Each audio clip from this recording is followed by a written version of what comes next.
Hey, what's up? Welcome to Master in the Faith, and welcome back to another video on the Trusting God's Plan in the Wait series, the story of Joseph. It's crazy to think we are actually on day 20. And would you think about what's really transpired and happened over the last 20 days of us meeting consecutively, posting consecutively? Look at what's happened in Joseph's life, and hopefully you've seen some changes in your own life. Again, we're on day 20. It's so exciting. We only have a few more days left on this series. So if you found this video through Master in the Man, make sure you guys make this jump to Master in the Faith, where I'll be posting all of my faith and mindset content moving forward, just giving it its own place to live and thrive as we continue this content journey. And we're trusting God to do something amazing on the channel. And we're so excited for what's to come, and we'd love for you to be a part of it. So let's get into it today. Day 20, Trusting God's Plan in the Wait. Let's go. Day 20 says, Jacob dies. When we dig deep into the Bible, it's really fun to see hidden treasures if you stop and ask questions along the way. When I see a number, a name, a phrase that sticks out to me.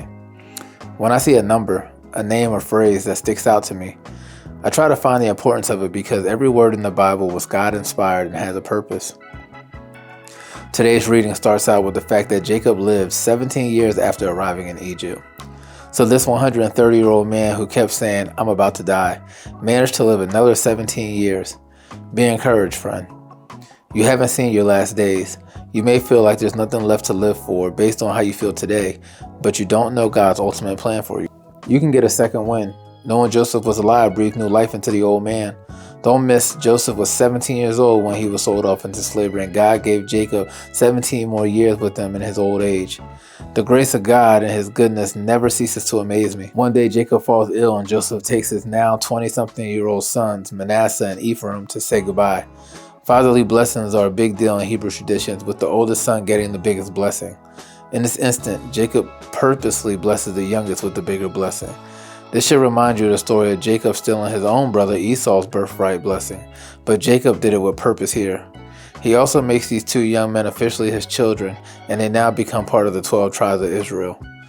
Right at the overly ripe age of 147, Jacob breathes his last into the presence of his sons. Joseph keeps his promise to bury him in Canaan, in the land of God had promised Jacob. All right, y'all, that's the end of the devotion, but today let's get into the question that says, how do you see your days? Your best days are behind you, you are living the best days, or your best days are yet to come. I've lived some amazing days, right? And being honest, there's times where you feel like your best days are behind you and you're unsure of what's to come next. But you have to be encouraged that God has so much more in store for you. This is the beginning of our book, right? We have so much more to uncover, and God has so much more to reveal to us that we can't even imagine. And it's important for you to just understand that when you feel like your best days have gone, be grateful for them, right? Be encouraged by them. Praise God for the days that you had, and then you pray to God for the days yet to come. Does it give you encouragement? Even when Jacob said he was about to die, he was given 17 more years of life. I feel like I'm always encouraged by God, and I feel like you understand that the more you read and understand that, God is truly one of a kind. God is truly going to do things on his own. Yeah, he got 17 more years of life, but God could have given him 27 or 37. He already gave him 130. So you never know what your timing is. You never know what your story is. You just have to enjoy the moment. Trust God, have faith, stay encouraged, stay prayed up, stay with God, because God is always going to stay with you. Continue to always praise God, and no matter what he does, no matter what, thank you for the things that he's done in the past. Thank you for the things that he'll do in the future. You just have to always stay with God and stay encouraged and understand that you just don't know, right? There's always a silver lining. God always has a plan, and it's always to your benefit. What have you learned about Jacob from Joseph's story? What I've learned from Joseph's story about Jacob is that you have to trust God. Right, he loses his son, his 17-year-old son. Who knows what he's going through? Who knows how he's managing life? And even when he thinks he's about to go see Joseph in his old age, he thinks, I'm about to die soon. This is the end. I'm 130. This is the end. But God says, no, not yet, my son. So you have to understand that, our story is not our own, and you have to thank God and be thankful, and you have to trust God that he's going to do everything that he said he's going to do. All right, y'all. So we got a couple verses to get through today. Let's start with Genesis 47. Again, I'm reading from the NLT version. To me, it's better to understand. I like to read this version. It helps me understand things, but you find a version that's good for you. But today we're going to read Genesis 47 verse 28 on down. It says, Jacob lived for 17 years after his arrival in Egypt. So he lived 147 years in all. As the time of his death drew near, Jacob called for his son Joseph and said to him, please do me this favor. Put your hand under my thigh and swear that you will treat me with the unfailing love of honoring this last request. Do not bury me in Egypt. When I die, please take my body out of Egypt and bury me with my ancestors. So Joseph promised, I will do as you ask. Swear that you will do it, Jacob insisted. So Joseph gave his oath, and Jacob bowed humbly at the head of the bed. Genesis 48 verse 1 on down says, one day not long after this, word came to Joseph, your father is failing rapidly. So Joseph went to visit his father and took him with his two sons, Manasseh and Ephraim.